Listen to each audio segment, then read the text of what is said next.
Hello बच्चों। आप लोगों का स्वागत है ऑनलाइन छोटे से लेक्चर के अंदर। इस छोटे से लेक्चर में आप सीखेंगे एक बहुत बड़ी चीज जो कि है different shapes of the graphs. अलग अलग तरह के ग्राफ्स किस तरह के होते हैं और उनका शेप किस तरह का होता है, ये आप इस वीडियो के अंत तक सीख जाएंगे। आपको बता दूं, चाहे आप फिजिक्स पढ़ रहे हो, चाहे मैथ्स पढ़ रहे हो, चाहे केमिस्ट्री पढ़ रहे हो, चाहे आप जेई की तैयारी कर रहे हो, नीट की तैयारी कर रहे हो या किसी भी कंपटीशन एग्जाम की तैयारी कर रहे हो, उसमें ग्राफ पर बेस्ड क्वेश्चन जरूर जरूर पूछा जाता है। और अगर हमें ग्राफ बेस्ड क्वेश्चंस को सही करना है तो हमें उन ग्राफ के ऑप्शंस को देख के भी हम फटाफट कैलकुलेट कर सकते हैं। तो आज मैं आपको बताऊंगा कि अलग अलग एक्सप्रेशंस के, अलग अलग व्यंजकों के ग्राफ्स का शेप किस तरह का होता है। तो अभी हम बात करने वाले हैं different shapes of the graph.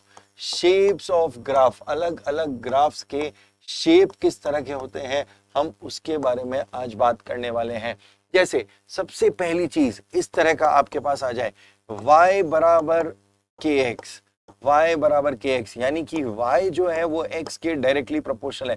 y के ऊपर पावर देखिए बच्चा, y के ऊपर पावर कितनी है, y के ऊपर पावर है 1, x के ऊपर पावर कितनी है 1। जब दोनों पर पावर 1 होती है तो हमेशा ग्राफ स्ट्रेट लाइन बनता है, हमेशा ग्राफ स्ट्रेट लाइन बनता है। और ये स्ट्रेट लाइन जो एंगल बनाती है थीटा, वो tan थीटा हमेशा x के आगे के नंबर के बराबर होता है। तो ये है एक लाइन का graph, straight line graph, y directly proportional to x। अब आपको फिजिक्स में इसके क्या क्या काम आ जाता है। जैसे पहली चीज, डिस्टेंस बराबर होता है वेलोसिटी इंटू टाइम, दूरी बराबर वेग इंटू समय होता है, वेलोसिटी इंटू टाइम होता है। और अब आपको इसका ग्राफ बनाना है। आपको कोई बोल दे कि हमें डिस्टेंस वर्सेस टाइम का ग्राफ बनाकर बताओ, तो हम देख सकते हैं डिस्टेंस x है, वेलोसिटी v है और t है। x t के डायरेक्टली प्रोपोर्शनल है, x की पावर 1 है, t की पावर 1 है। हमने डिस्टेंस को y एक्सिस पे लिया है और टाइम को हमने x एक्सिस पे लिया है। इसका ग्राफ कैसा आएगा बेटा, स्ट्रेट लाइन आएगा और इसका tan थीटा हमें क्या दे देगा, v दे देगा।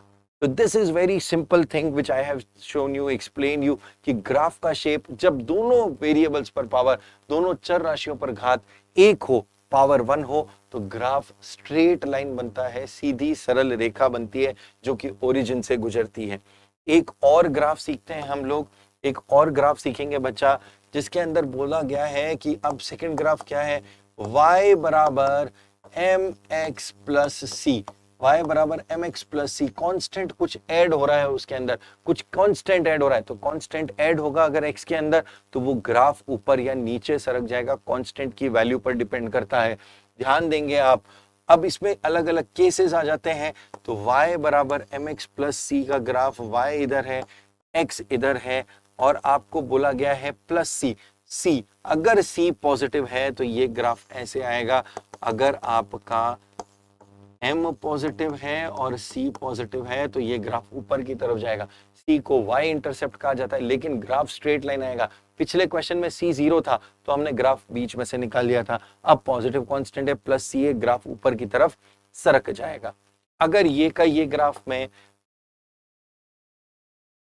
m नेगेटिव होता तो c तो यही होगा, लेकिन m नेगेटिव होने से ये ग्राफ नीचे की ओर बनता, जबकि यहां पर एंगल ये थीटा 90 डिग्री से ज्यादा आ जाता। ये सिचुएशन कब है, जब m नेगेटिव है और c पॉजिटिव है। अब इसी के केस के अंदर मैं दूसरा केस भी समझा दूंगा आपको। जब आपके पास में m तो पॉजिटिव है लेकिन c नेगेटिव है, c नेगेटिव है तो ग्राफ यहां से स्टार्ट होगा। ये नेगेटिव c का ग्राफ होता है, ये पॉजिटिव c का ग्राफ होता है, ये ऐसे। ये किसका केस है, m पॉजिटिव है और c नेगेटिव है। ये है स्ट्रेट लाइन ग्राफ्स। आज मैं आपको केवल स्ट्रेट लाइन ग्राफ्स बनाना सिखाऊंगा कि स्ट्रेट लाइन ग्राफ्स कब बनते हैं और फिजिक्स में कहां काम आते हैं वो बताऊंगा मैं। और ये मैं केस समझा रहा हूं जिसमें m नेगेटिव है और c वो भी नेगेटिव है। अगर m नेगेटिव हो बच्चा और c भी नेगेटिव, m नेगेटिव मतलब लाइन गिरती हुई होगी, हमेशा गिरती हुई लाइन होगी m नेगेटिव में। m पॉजिटिव में लाइन हमेशा चढ़ती हुई होगी बेटा। m पॉजिटिव था, लाइन चढ़ रही थी, m नेगेटिव है, लाइन गिरेगी। अच्छा, m नेगेटिव के साथ c पॉजिटिव था तो लाइन ऊपर से नीचे आ रही थी। अगर c नेगेटिव हुआ तो ये लाइन नीचे से ही नीचे चली जाएगी। तो this is the case of m negative c negative, दोनों ही नेगेटिव है। ये सी पॉजिटिव सी का केस है, ठीक है बेटा,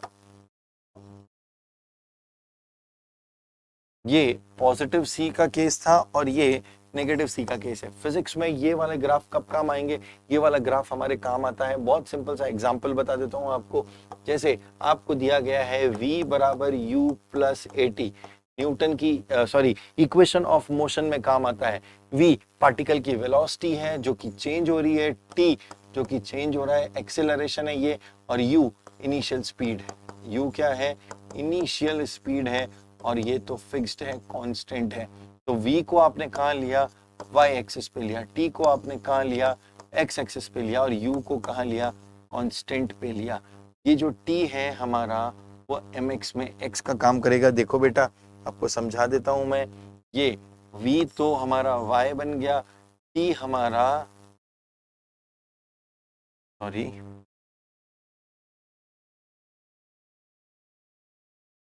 ये रहा, t हमारा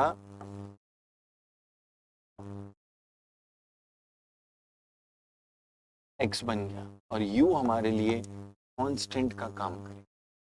तो y बराबर mx प्लस सी, अगेन एक स्ट्रेट लाइन ग्राफ बन गया, लेकिन ये किस किस के बीच में बन रहा है? v और t के बीच में बन रहा है। अगर इनिशियल वेलोसिटी u है, ये u हो गया हमारा, और एक्सेलरेशन पॉजिटिव हुआ तो ग्राफ ऊपर की तरफ जाएगा। ये एक्सेलरेशन पॉजिटिव का ग्राफ है, क्योंकि इधर tan थीटा हमें a दे देगा। तो this is very simple. Graphs को समझने में बच्चों को कई बार दिक्कत होती है, पर मैंने आपको यहाँ पे बहुत सिंपल सा तरीका बताया। अगर y की पावर 1 है, x की पावर 1 है, तो ग्राफ कैसा बनेगा? स्ट्रेट लाइन ग्राफ बनेगा, सरल रेखीय आरेख बनेगा। और अगर कांस्टेंट नहीं है तो वो ओरिजिन से निकलेगा, और अगर कांस्टेंट है तो वो y एक्सिस पर ऊपर या नीचे से ग्राफ बनेगा। अगर स्लोप पॉजिटिव है तो लाइन चढ़ती हुई होगी, और स्लोप नेगेटिव है तो लाइन गिरती हुई होगी। ये बहुत सिंपल सा तरीका है ग्राफ को समझने का।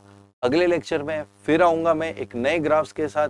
अभी स्ट्रेट लाइन ग्राफ्स की आप प्रैक्टिस कीजिएगा। Thank you everyone, take care.